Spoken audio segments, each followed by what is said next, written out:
Halo semuanya, selamat datang di channel Putri Bercerita. Di sini, setiap cerita punya rasa dan setiap rasa membawa makna. Setiap kisah selalu menyimpan pesan, dan pesan itu akan menyentuh hati yang mau mendengarkan. Jadi, siapkan waktumu, cari tempat yang nyaman, dan mari kita mulai kisah ini. Namaku Lia. Aku seorang wanita biasa, lahir dari keluarga sederhana di sebuah desa kecil di pinggiran kota. Ayahku seorang petani, sementara ibuku menekuni pekerjaan sebagai penjahit rumahan. Hidup kami jauh dari kemewahan, tapi selalu penuh cinta dan kebersamaan. Aku anak bungsu dari 3 bersaudara, tetapi takdir berkata lain. Kedua kakakku meninggal saat masih kecil karena wabah penyakit yang melanda desa kami. Sejak itu, aku tumbuh sebagai harapan satu-satunya bagi orang tuaku. Ketika usiaku 11 tahun, ayahku meninggal karena kecelakaan di sawah. Kehilangan itu membuat ibuku bekerja lebih keras agar aku bisa tetap bersekolah hingga lulus SMA. Aku melihat betapa berat beban yang dipikulnya, sehingga aku berjanji pada diri sendiri untuk belajar sungguh-sungguh dan mengubah nasib keluarga kami. Aku berhasil masuk universitas negeri di kota, jurusan akuntansi. Di sana, aku bertemu Hendra, pria tampan dan cerdas yang membuatku jatuh hati sejak pandangan pertama. Hendra berasal dari keluarga terpandang, ayahnya pengusaha sukses di bidang properti, sementara ibunya seorang sosialita terkenal. Meski memiliki segalanya, Hendra tetap sederhana dan tidak pernah memandang rendah latar belakangku. Dia mencintaiku apa adanya, atau setidaknya itulah yang kukira.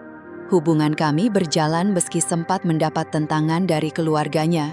Dia bukan dari kelas kita, kata ibunya saat Hendra memperkenalkanku. Namun, cinta kami mampu mengalahkan rintangan itu. Hendra memutuskan menikahiku meski tanpa restu penuh ibunya. Pernikahan kami sederhana, hanya dengan tamu terbatas. Aku mengenakan kebaya sederhana yang dipinjam dari teman, tapi hari itu terasa seperti mimpi yang menjadi nyata. Aku merasa telah menemukan tempatku di dunia. Setelah menikah, aku pindah ke rumah keluarga Hendra. Rumah besar dengan halaman luas dan perabotan mewah itu benar-benar di luar bayanganku. Namun kebahagiaan itu tidak bertahan lama. Sejak hari pertama, aku merasakan aura dingin dari ibu mertuaku. Pandangannya seolah berkata, aku tidak pantas berada di sana. Jangan lupa siapa kamu, Lia.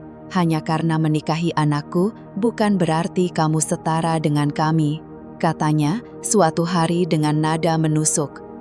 Aku mencoba mengabaikannya. Aku ingin menjadi istri yang baik, menantu yang membanggakan, dan wanita yang diterima dalam keluarga ini. Aku belajar memasak makanan favorit mereka, menjaga kebersihan rumah, bahkan membantu bisnis keluarga. Tapi apapun yang kulakukan selalu salah di mata mereka. Suamiku, Hendra, selalu menjadi pelipur lara. Meski sering terjebak di antara aku dan keluarganya, dia berusaha menenangkanku. Sabar, Lia, mereka hanya butuh waktu untuk menerima kamu, katanya, sambil menggenggam tanganku. Aku percaya padanya, yakin waktu akan membuat segalanya lebih baik. Namun kenyataan berkata lain. Waktu tidak mengubah apa-apa. 10 tahun berlalu, dan aku tetap menjadi sasaran penghinaan. Aku tidak pernah menyangka bahwa kebahagiaan pernikahan yang kuimpikan justru menjadi awal perjalanan penuh luka. Sebagai wanita dari latar belakang sederhana, aku sadar menikahi Hendra bukan hanya soal cinta, tapi juga bertahan menghadapi kehidupan yang jauh berbeda dari yang pernah kujalani. Hari-hari pertama di rumah mertuaku terasa seperti ujian besar. Rumah megah itu terasa dingin dan formal, tanpa kehangatan keluarga. Ibunya selalu bersikap seperti ratu, sedangkan ayahnya jarang ada karena kesibukan bisnis. Di meja makan, aku sering merasa seperti tamu yang tidak diundang. Lia, jangan lupa, di keluarga ini ada standar tertentu. Aku harap kamu bisa menyesuaikan diri, katanya suatu pagi sambil menyeruput teh. Aku hanya tersenyum, menelan rasa pahit tanpa membalas. Aku mencoba menyesuaikan diri sebaik mungkin. Belajar memasak dari asisten rumah tangga, membuat masakan favorit keluarga mereka. Tapi usaha kerasku selalu dikritik. Kata-kata mereka seperti pisau yang menusuk setiap hari.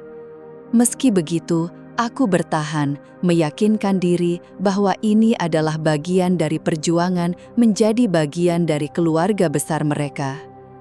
Hendra selalu di sisiku, memberi semangat, tapi tekanan semakin berat ketika aku mulai bekerja setelah menikah. Aku diterima di sebuah perusahaan akuntansi kecil yang membuatku senang karena bisa mandiri secara finansial. Namun pekerjaan itu justru menjadi alasan baru bagi ibu mertuaku untuk merendahkanku. Lihat Hendra, istrimu bekerja di perusahaan kecil seperti itu. Apa gunanya? Bukannya membantu keluarga, malah memalukan nama kita. Kenapa kamu tidak menyuruhnya berhenti saja? Katanya suatu malam. Aku menatap Hendra, berharap ia membelaku, tapi yang kulihat hanyalah wajah lelahnya. Dia tidak berkata apa-apa. Di kamar aku bertanya, kenapa tidak membelaku Hendra? Aku hanya tidak ingin memperkeruh suasana Lia. Kamu tahu ibuku memang seperti itu. Jangan terlalu dipikirkan, jawabnya. Sikap pasif Hendra membuatku mulai merasa sendirian. Aku merasa pernikahan ini bukan hanya tentang dua orang yang saling mendukung, tapi tentang aku yang terus berjuang sendiri. Setiap acara keluarga, aku menghadapi tatapan merendahkan dari saudara-saudaranya. Sepupu-sepupunya sering membandingkanku dengan wanita dari keluarga terpandang. Kenapa kamu tidak seperti Nina? Dia selalu elegan, tahu cara bersikap di depan banyak orang, kata salah satu tante.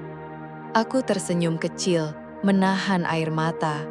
Aku tidak tahu apa lagi yang harus kulakukan agar diterima. Aku bekerja keras di kantor, berusaha menjadi istri yang baik di rumah, tapi sepertinya tidak ada yang cukup.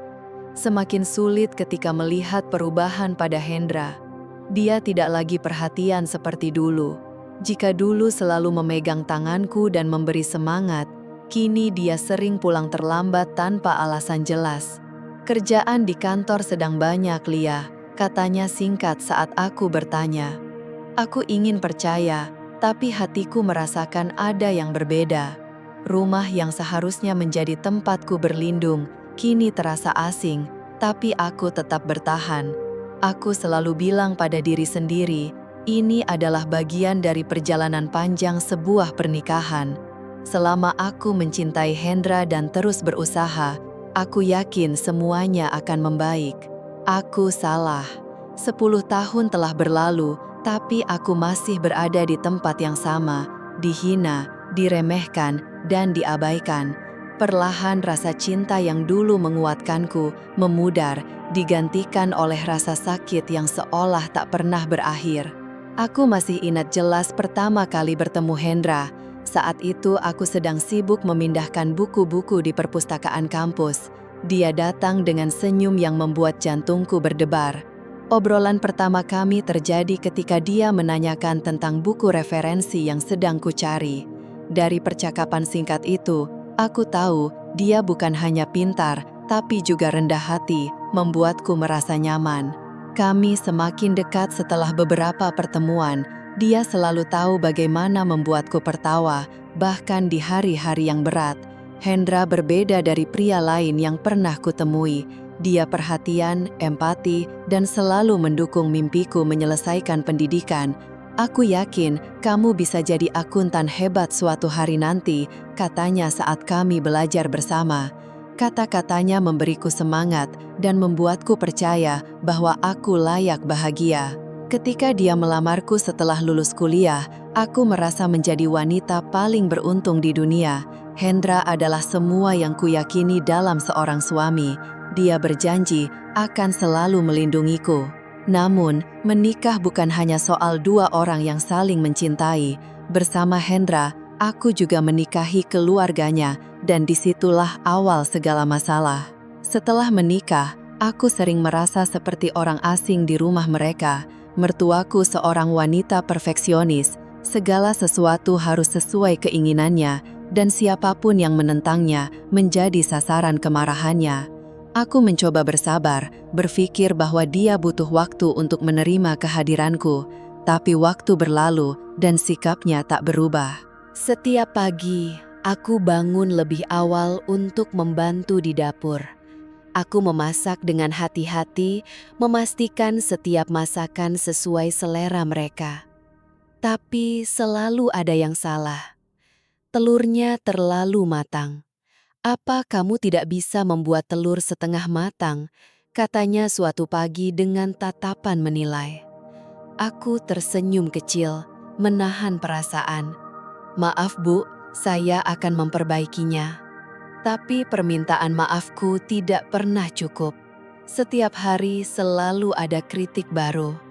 Lambat laun, aku mulai merasa bahwa sekeras apapun aku berusaha, aku tidak akan pernah memenuhi standar mereka. Meski begitu, aku tetap berusaha. Aku bekerja keras di kantor untuk membantu Hendra meringankan beban keluarga kami. Tapi usaha itu juga tak dihargai. Kalau tidak bisa memberikan sesuatu yang besar, lebih baik berhenti saja. "Apa gunanya bekerja kalau hasilnya sedikit?" ucapannya menghantamku seperti palu. Aku tak pernah membalas, hanya menunduk dan terus melanjutkan hidup, berpura-pura semuanya baik-baik saja. Di malam hari, ketika Hendra pulang, aku sering duduk di sampingnya mencoba menceritakan perasaanku. Tapi dia hanya menghela napas. "Lea, tolong jangan buat aku memilih antara kamu dan keluargaku. Aku hanya ingin semua ini damai," katanya lelah. Aku merasa kehilangan seseorang yang dulu menjadi tempatku bersandar. Hari demi hari berlalu dan aku mulai kehilangan diriku sendiri. Aku bukan lagi Lea yang penuh semangat dan percaya diri. Aku hanya menjadi bayangan dari diriku yang dulu, istri yang terus berusaha menyenangkan semua orang meski tak ada yang menghargainya. Namun aku tetap bertahan karena aku mencintai Hendra dan percaya cinta cukup membuatku kuat. Tapi seiring waktu, keraguan mulai muncul. 10 tahun berlalu dan aku tetap berada di posisi yang sama. Tidak dihargai, tidak diakui, perlahan dilupakan. Aku sering bertanya dalam hati, mengapa aku masih di sini? Mengapa masih mencintai seseorang yang semakin menjauh? Puncaknya terjadi suatu malam yang tak akan kulupakan. Saat itu, aku baru pulang dari kantor. Hari terasa berat karena harus menyelesaikan laporan yang tertunda. Sesampai di rumah, aku langsung menuju dapur untuk menyiapkan makan malam. Ibunya duduk di ruang tamu dengan tatapan tajam. "Lea, kamu benar-benar tidak tahu sopan santun ya. Pulang kerja bukannya langsung menyapa orang tua, malah sibuk sendiri. Apa kamu tidak diajarkan tata krama?" Aku menahan napas. "Maaf Bu, saya langsung ke dapur untuk menyiapkan makan malam." Dia mendengus. "Alasan saja. Masakanmu juga tidak pernah enak. Mungkin lebih baik berhenti bekerja dan fokus di rumah. Wanita seperti kamu tidak cocok bekerja di luar." Kata-katanya menusuk hati, tapi aku hanya menunduk dan melanjutkan memasak. Saat makan malam, Hendra pulang dengan wajah lelah. Aku berharap dia akan menghargai usahaku. Tapi ketika mencicipi sup yang kubuat, ekspresinya berubah. "Ini asin banget, Lia. "Kamu lagi-lagi tidak serius masak ya?" katanya tinggi. Aku terdiam, menahan air mata. "Aku sudah mencoba yang terbaik, Hendra. Maaf kalau tidak sesuai selera." Namun Hendra tidak berhenti. "Kenapa kamu sih? Sudah kerja hasilnya tidak seberapa, di rumah juga tidak bisa diandalkan.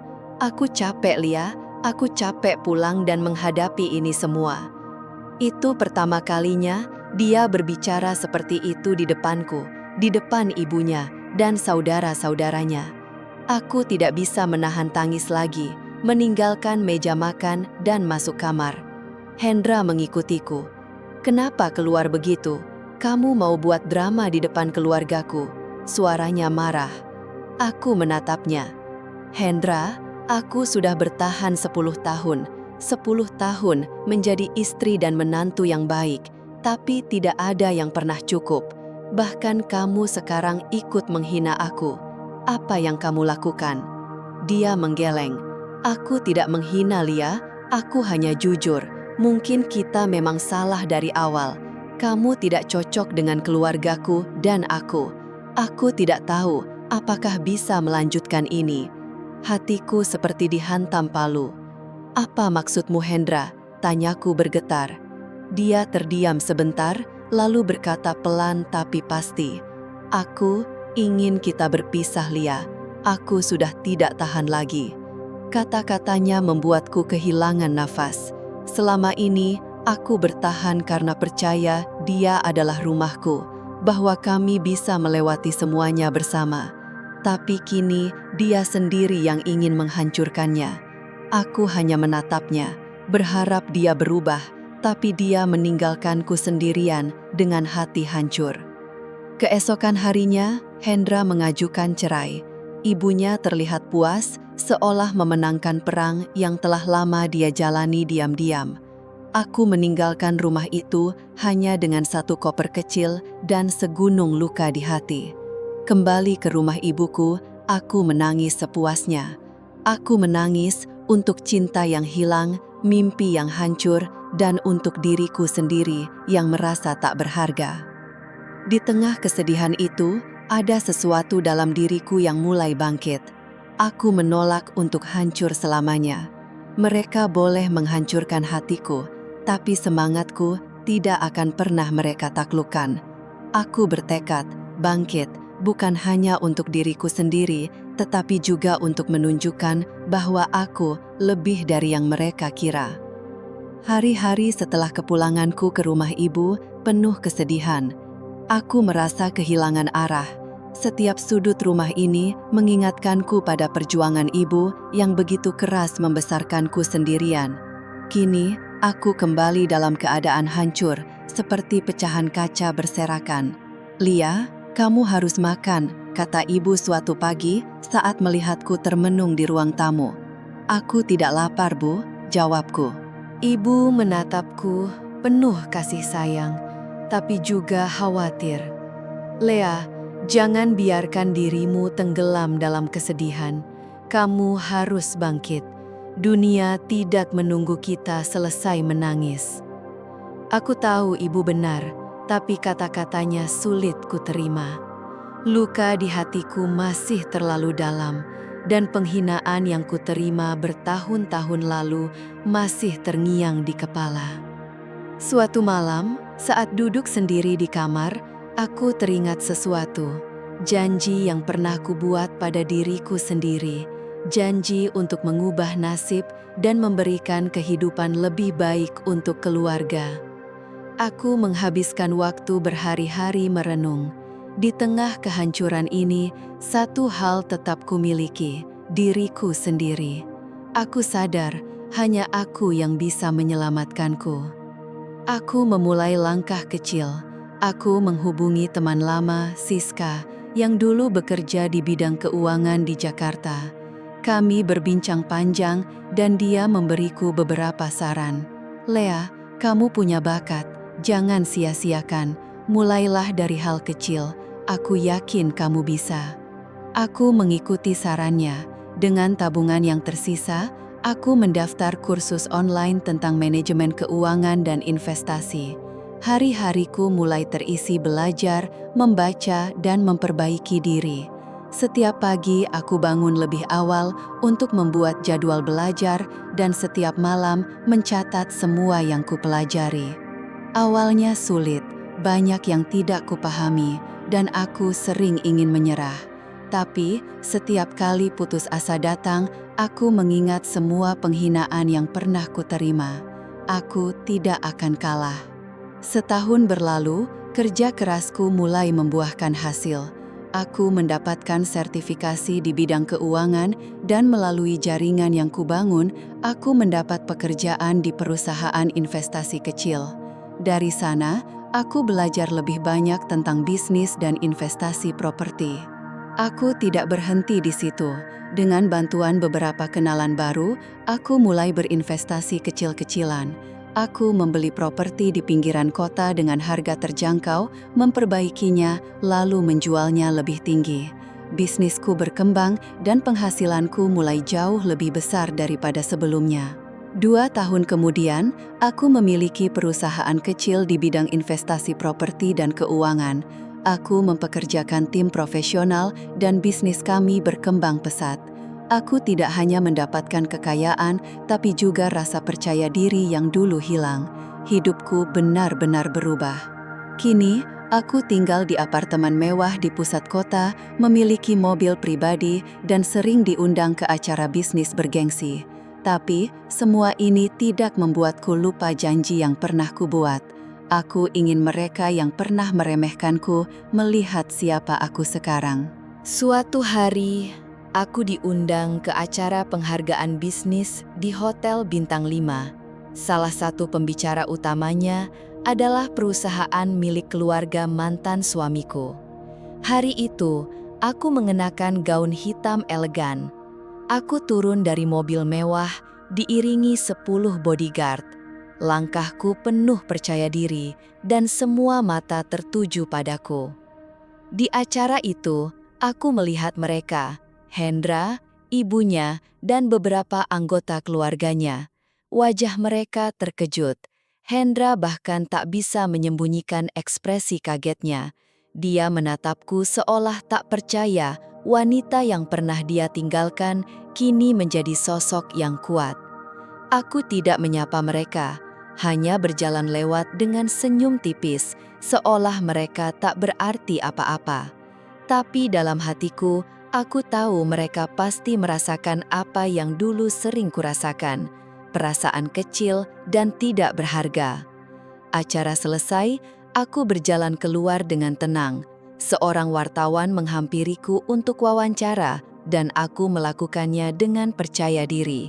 Dari kejauhan, aku bisa merasakan tatapan mereka yang penuh rasa malu dan penyesalan. Di mobil, aku tersenyum puas. Ini bukan balas dendam, tapi membuktikan pada diriku sendiri bahwa aku lebih kuat dari yang mereka kira. Malam itu, setelah sampai di apartemen, aku duduk di balkon sambil menikmati teh hangat. Langit malam berbintang terasa damai, tapi pikiranku tidak. Aku teringat bagaimana mereka meremehkanku dan bagaimana Hendra meninggalkanku begitu mudah. Air mata jatuh tanpa ku minta. Aku bukan lagi wanita lemah yang mereka kenal, tapi luka itu tetap ada. Keesokan harinya, sekretarisku masuk dengan wajah tegang. "Bu Liah, ada seseorang di lobi ingin bertemu. Dia mantan suami Anda." Aku terdiam. "Hendra?" tanyaku pelan. Sekretaris mengangguk. Aku menggeleng. "Tidak, biarkan dia naik." Beberapa menit kemudian, Hendra masuk. Ia terlihat berbeda, tidak lagi arogan. Wajahnya penuh keraguan dan sedikit rasa bersalah. "Liah," katanya pelan, suaranya lembut. "Maafkan aku. Aku ingin meminta maaf atas semua yang pernah kulakukan, atas luka yang kubuat." Aku tetap diam, membiarkan dia bicara.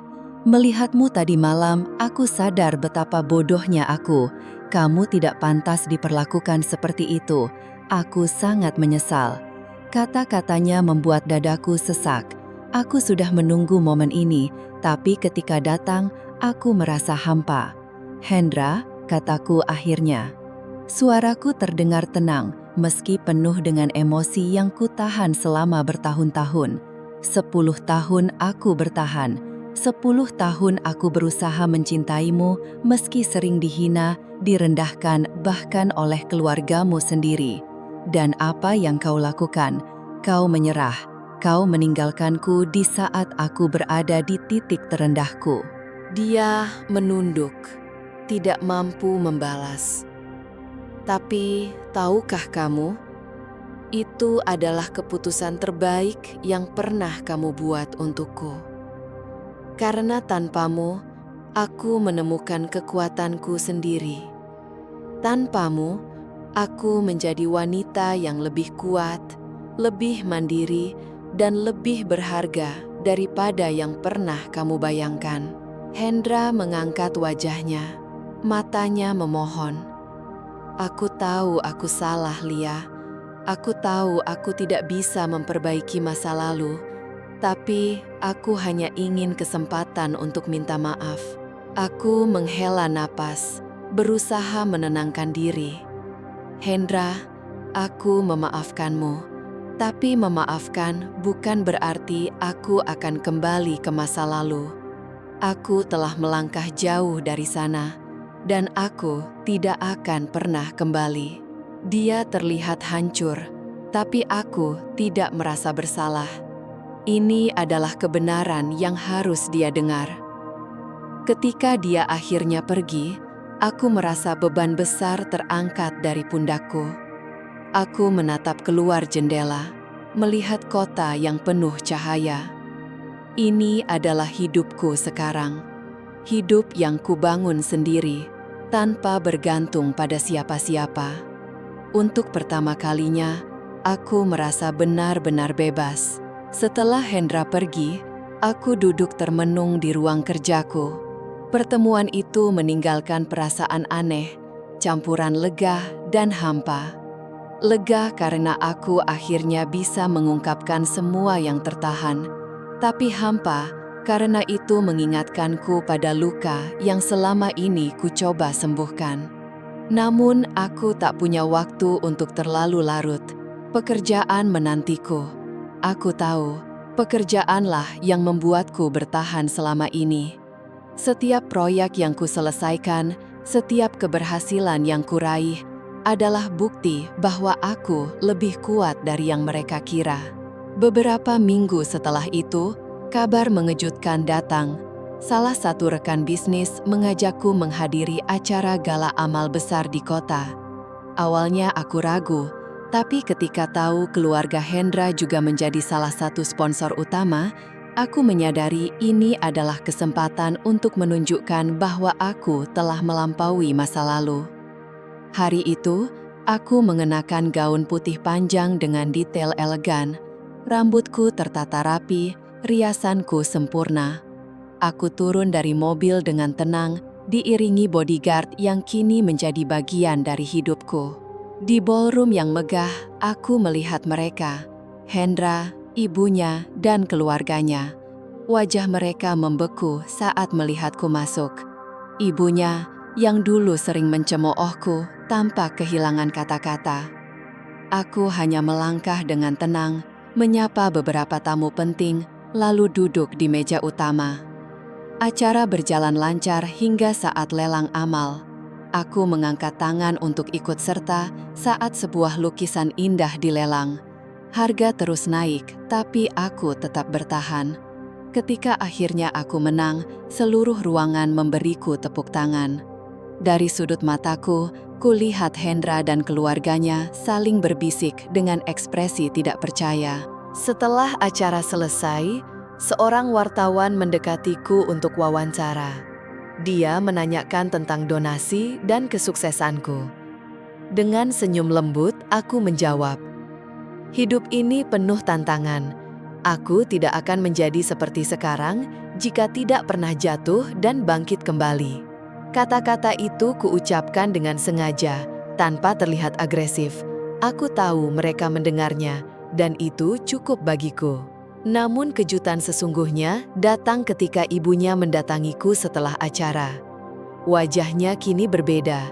Tidak lagi sombong, ada kerendahan hati yang tak pernah kulihat sebelumnya. "Lea," katanya pelan, suaranya bergetar. "Aku ingin minta maaf. Aku tahu dulu aku banyak berbuat salah padamu." Aku menatapnya, mencoba menahan berbagai emosi. Ini adalah wanita yang dulu meremehkanku, menghina masakanku, bahkan menyalahkanku atas semua kesalahan dalam hidupnya. "Aku tidak pantas diperlakukan seperti itu," kataku tegas. "Tapi aku memaafkanmu, Bu. Memaafkan bukan untukmu, tapi untuk diriku sendiri. Aku tidak ingin membawa dendam itu selamanya." Air mata mengalir di pipinya. "Kamu benar-benar wanita yang kuat, Lea. Aku menyesal telah meremehkanmu." Aku tersenyum tipis, lalu pergi meninggalkannya tanpa menoleh lagi. Di dalam mobil, aku menarik napas panjang. Permintaan maaf itu tidak mengubah masa lalu, tapi memberiku penutup yang kubutuhkan. Kini aku tahu hidupku sepenuhnya milikku. Aku tak perlu membuktikan apapun lagi. Aku telah menang, bukan karena kaya atau sukses, tapi karena berdamai dengan diriku sendiri. Malam itu, setelah meninggalkan gala, aku tak langsung pulang. Sopirku menyarankan melewati jalanan kota yang lebih tenang. Lampu-lampu kota yang berkelip memberikan rasa damai. Namun pikiranku masih berputar. Aku teringat wajah Ibu Hendra saat minta maaf tadi. Itu sesuatu yang tak pernah kubayangkan. Wanita yang dulu selalu merasa superior, kini mengakui kesalahannya. Meski tulus, aku tahu luka yang kuterima bertahun-tahun tidak bisa hilang hanya kata-kata. Beberapa saat kemudian, aku berkata pada sopirku, "Pak Andi, bawa saya ke kampung tempat ibu saya dulu tinggal." Ia terkejut sejenak, tapi segera mengangguk. "Aku ingin melihat tempat di mana semua perjuangan ini dimulai." Rumah kecil itu selalu menjadi pengingat kerja keras ibuku yang membesarkanku sendirian tanpa lelah. Saat tiba, suasananya berbeda. Rumah itu sudah kubangun kembali agar lebih layak, meski ibu kini tinggal bersamaku di apartemen. Aku turun dari mobil ditemani bodyguard. Udara malam dingin menyentuh kulitku, membawa aroma kenangan kuat. Aku masuk ke rumah dan duduk di ruang tamu yang kini kosong. Terbayang masa kecilku, melihat ibu menjahit pakaian orang demi uang tambahan, sementara aku kecil membantu membereskan kain sambil mendengar nasihatnya. "Lia, kamu harus jadi wanita yang kuat. Hidup tidak selalu adil, tapi percayalah pada dirimu sendiri." Kata-kata ibuku terngiang kembali. Aku menarik napas panjang, menyadari betapa benar nasihatnya. Keesokan harinya, aku kembali ke kantor. Jadwal kerja semakin padat karena proyek baru terus berdatangan. Namun di tengah kesibukan, kabar tak terduga datang. Salah satu staf memberitahuku bahwa salah satu properti keluarga Hendra yang dulu simbol kesombongan mereka sedang dijual. Awalnya aku ragu, tapi dorongan untuk menutup bab ini dengan caraku sendiri membuatku mengambil langkah berani. Aku menghubungi agen properti yang menangani penjualan itu. Dalam waktu singkat, aku berhasil membeli properti tersebut. Itu adalah rumah besar tempat aku dulu tinggal bersama Hendra, tempat aku menghadapi penghinaan demi penghinaan. Setelah proses pembelian selesai, aku memutuskan untuk mengunjungi rumah itu sekali lagi. Kali ini bukan sebagai menantu yang tersakiti, tapi sebagai pemilik sahnya. Saat tiba, aku melihat Hendra dan ibunya berdiri di halaman, tampak kebingungan. Mereka tidak menyangka aku adalah pembeli baru rumah itu. Ketika aku keluar dari mobil, wajah mereka berubah drastis. Hendra hanya bisa berbisik, suaranya hampir tak terdengar. Aku mendekat dengan langkah tenang, tersenyum tipis. "Tuan Hendra, Bu Ratno, saya rasa sekarang rumah ini milik saya." Mereka terdiam, tak mampu berkata-kata. Ibunya tampak ingin berbicara, tapi akhirnya hanya menunduk. "Jangan khawatir," kataku sambil menatap mata mereka, Saya tidak akan mengusir kalian begitu saja. Saya beri waktu 1 bulan untuk mencari tempat tinggal baru. Itu sudah cukup, bukan? Hendra berusaha membantah, tapi aku mengangkat tangan menghentikannya. Kita tidak perlu memperpanjang ini, Hendra. Kamu memilih jalanmu dulu, sekarang aku memilih jalanku. Ini semua hanyalah akibat dari apa yang kita tanam. Saat aku meninggalkan mereka, ada rasa lega yang besar. Ini bukan soal balas dendam, tapi penutup bab hidupku yang selama ini menghantuiku. Beberapa minggu kemudian, aku mendengar Hendra dan keluarganya pindah ke rumah kecil di pinggiran kota. Hidup mereka jauh dari kemewahan sebelumnya. Namun aku memilih untuk tidak terlalu memikirkan mereka. Fokusku tetap pada hidupku sendiri dan bagaimana terus berkembang. Masa lalu yang penuh luka kini menjadi kekuatanku. Sebulan berlalu, kabar keluarga Hendra yang kini tinggal di rumah sederhana mulai menyebar di lingkaran sosial mereka. Aku tidak ingin menciptakan drama, tapi cerita perubahan nasib mereka menjadi bahan pembicaraan. Namun, drama baru muncul. Suatu pagi, sekretarisku mengetuk pintu ruanganku dengan wajah tegang. "Bu, maaf mengganggu. Ada seorang wanita, Bu Retno, ingin bertemu, katanya penting." Ibunya Hendra? Tanyaku memastikan. Sekretarisku mengangguk. Aku menarik nafas panjang. Sebagian diriku ingin menolak, tapi rasa penasaran menang. Bawa dia masuk. Beberapa saat kemudian, Bu Retno masuk. Penampilannya berbeda dari yang kukenal dulu. Tampak lebih tua, lelah, dan saat duduk di depanku, beban hidupnya terasa jelas. "Lia," katanya pelan, "saya tahu saya tidak pantas ada di sini, tapi saya tidak punya pilihan lain. Kami sedang kesulitan. Hendra kehilangan pekerjaan, dan rumah yang kami tinggali hampir tak layak." Aku menatapnya tenang. Dulu, dia yang selalu memandang rendahku.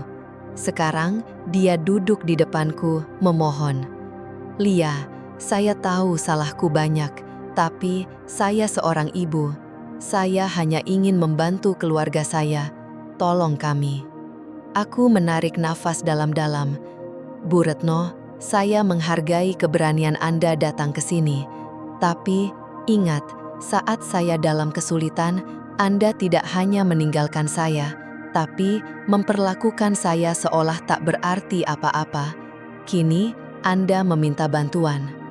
Dia menunduk, air mata mengalir. "Saya tahu, Lia, saya tak pantas meminta ini, tapi tak tahu harus kemana lagi. Hendra tak mau cari pekerjaan yang lebih baik, dan suamiku sudah tak peduli." Kata-katanya membuatku merenung. Sebagai manusia, aku ingin adil, tapi sebagai yang pernah terluka, aku tak bisa melupakan begitu saja. "Bu Retno, saya akan membantu, tapi dengan syarat. Ini bukan soal balas dendam, tapi agar keluarga kita belajar dari pengalaman ini." Dia mengangguk penuh harap. "Apapun, Lia, apapun yang kamu minta." Aku memberikan pekerjaan untuk Hendra di salah satu perusahaan afiliasiku. Gajinya cukup untuk kebutuhan dasar, tapi bukan gratis. Dia harus bekerja keras tanpa perlakuan istimewa. Saya juga akan bantu mencari tempat tinggal yang lebih layak, tapi setelah itu Anda harus berdiri sendiri. Dia menangis, berterima kasih berkali-kali. Namun, aku tahu, ini bukan tentang mereka. Ini tentang menutup bab hidupku tanpa membawa dendam ke depan. Beberapa hari kemudian, Hendra menelpon. "Lia, apa maksudmu memberikan pekerjaan itu? Kamu pikir aku tak mampu mencari sendiri?" Aku tersenyum tipis. "Hendra, ini kesempatan. Jika tak butuh, kamu bebas menolak." Dia terdiam sejenak, lalu berkata, "Aku akan terima, tapi bukan untukmu." Aku mengangguk dalam hati. "Baiklah, jangan kecewakan ibumu, Hendra." Seminggu setelah percakapan itu, ketegangan muncul. Meski aku memberi kesempatan, aku tahu ini ujian bagi mereka dan diriku. Setiap kali melihat Bu Retno, ada rasa tak nyaman, seolah aku hanya alat untuk menyelamatkan mereka. Tapi aku tahu keputusan ini perlu diambil demi harga diriku. Suatu sore, Bu Retno menghubungi. "Lia, kita perlu bicara. Hendra hampir terlibat masalah besar." "Apa maksudmu?" tanyaku. Dia mencoba memanipulasi klien penting di perusahaan tempat kamu memberinya pekerjaan. Aku tak tahu harus bagaimana lagi. Aku terdiam.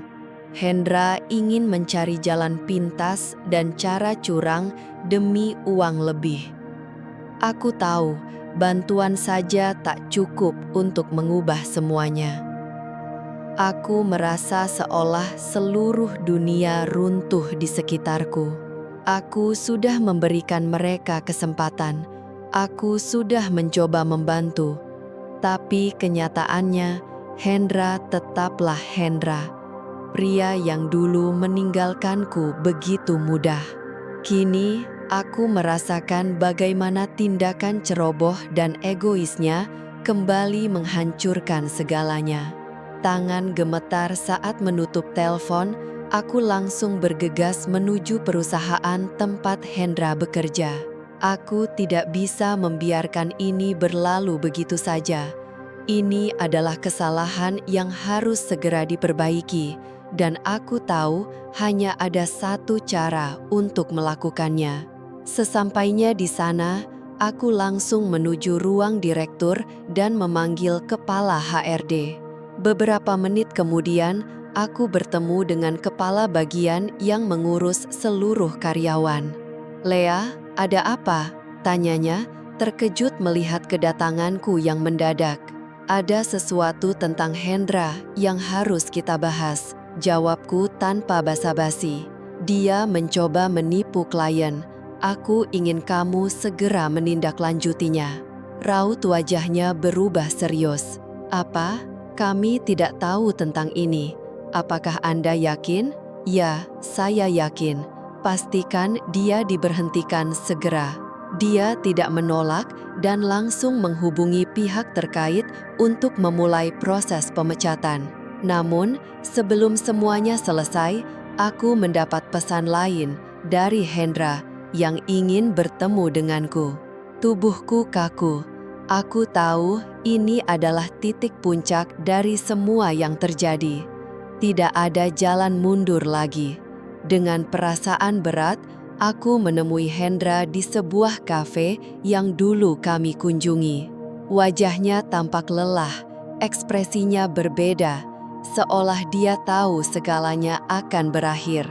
"Hendra," suaraku tegas, mencoba menahan amarah. "Aku sudah mendengar semuanya." Dia menatapku dengan penuh kebingungan dan penyesalan. "Lea, Aku benar-benar tidak tahu bagaimana bisa sampai di titik ini. Aku membuat kesalahan. Kesalahan besar, Hendra. Kamu mencoba merusak orang lain demi keuntunganmu sendiri. Itu bukan sekedar kesalahan, itu pengkhianatan." Suaraku meninggi, dipenuhi kemarahan yang tertahan selama ini. Dia menunduk, tidak berani menatapku. "Aku hanya ingin membuktikan bahwa aku masih bisa berhasil tanpa bantuan siapa-siapa," katanya. "Berhasil dengan cara curang? Itu bukan berhasil. Itu hanya lari dari kenyataan. Kamu sudah cukup merusak segalanya. Kamu meninggalkanku, merendahkan diriku, dan kini mencoba merusak orang lain. Aku tidak bisa membiarkannya." Dia mencoba menjelaskan, tapi aku sudah tidak ingin mendengar lagi. "Pekerjaanmu selesai. Kamu akan dipecat dalam beberapa jam dan tidak ada tempat untuk kembali.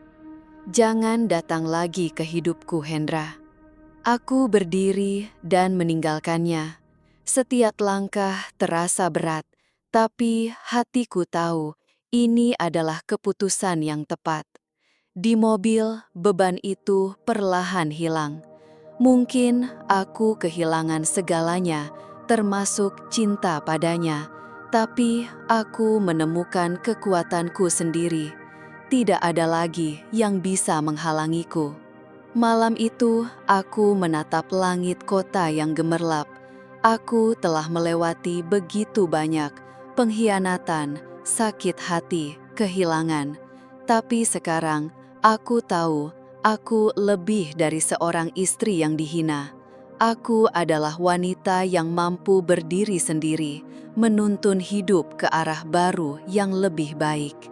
Hari-hari berlalu dan aku kembali fokus pada hidupku, membangun masa depan. Tidak ada lagi rasa takut atau khawatir pada masa lalu. Meski terkadang kesendirian terasa tajam, aku menyadari itu adalah kesempatan untuk mengenal diri sendiri lebih dalam. Suatu pagi, aku pergi ke taman kecil dekat rumahku, duduk di bangku kayu. Angin pagi menyegarkan tubuh dan pikiranku. Semua kenangan masa lalu yang penuh kebencian dan luka terasa semakin jauh. Tidak ada ruang untuk penyesalan atau dendam. Aku telah melangkah maju. Tiba-tiba, teleponku berdering. Bu Retno menelpon. Suaranya terdengar berbeda, lebih lembut, lebih bijaksana. "Lea," katanya, penuh rasa syukur. "Aku ingin mengucapkan terima kasih. Hendra mulai berubah. Kami ingin memperbaiki semuanya." Aku terdiam sejenak, merenungkan kata-katanya. Setiap orang punya kesempatan untuk berubah, tapi perubahan harus dimulai dari diri sendiri. Hendra harus bertanggung jawab atas semua yang telah dia lakukan dan menghargai orang di sekitarnya. Itu langkah pertama. Aku tersenyum kecil. "Tidak perlu berterima kasih, Bu Retno.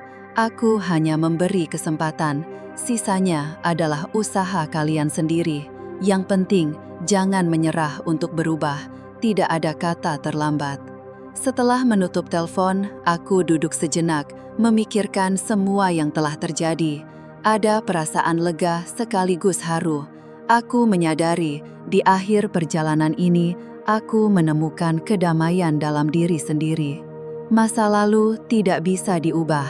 Luka dan kata-kata yang pernah diucapkan tidak bisa dihapus.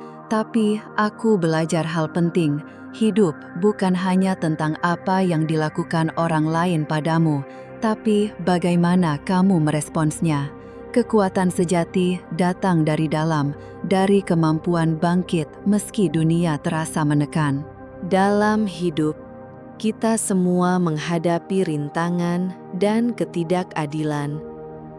Jika bisa belajar dari setiap kesalahan dan menghargai setiap momen, kita menemukan kekuatan untuk mengubah hidup menjadi lebih baik.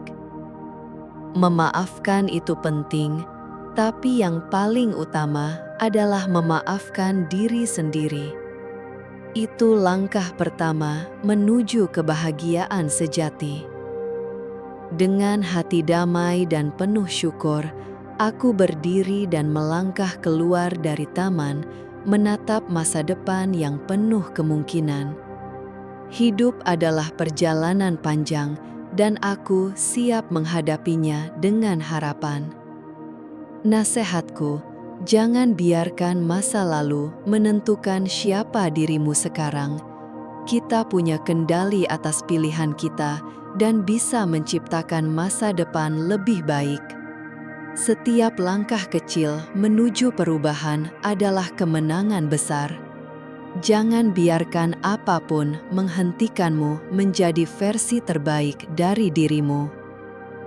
Terima kasih telah membaca kisah ini. Semoga kisah ini memberi inspirasi dan kekuatan untuk terus maju. Hidup adalah perjalanan dan kita semua layak meraih kebahagiaan. Semoga selalu diberkahi dengan damai, bahagia, dan kekuatan dalam setiap langkah. Sampai jumpa di cerita berikutnya.